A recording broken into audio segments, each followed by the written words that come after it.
कर्म का फल सबको मिलता। बेटा बेटी बनकर, दामाद बनकर और बहू बनकर कौन आता।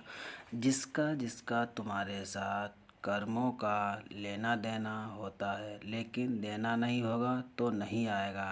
और एक फौजी था, उसके माँ नहीं, बाप नहीं, शादी नहीं, बच्चे नहीं, भाई नहीं, बहन नहीं, अकेला ही कमा कमा कर फौज में जमा करता जा रहा था। तो थोड़े दिन में एक सेठ जिससे अच्छी मुलाकात हो गई, जो फौज में वह माल सप्लाई करते थे, उनसे उनका परिचय हो गया। सेठ जी ने कहा, जो तुम्हारे पास पैसा है वह तुम मुझे दे दो और मैं उससे अपना धंधा करूँगा, अपने कारोबार में लगाऊँगा और आगे कुछ उन्नत करूँगा। यह सोचकर फौजी ने उसको सेठ को पैसा दे दिए।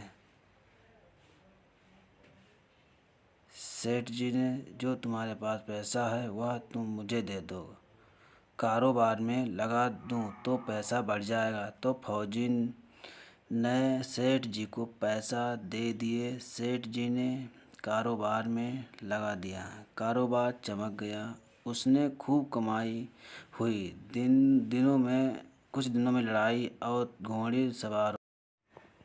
घोड़ी इतनी बदतमीज थी कि दुश्मनों के बीच में जाकर खड़ी हो गई और दुश्मनों ने वार किया, फौजी मर गया, घोड़ी भी मर गई। सेठ को बहुत खुशी हुई कि अब पैसा किसी को नहीं देना होगा।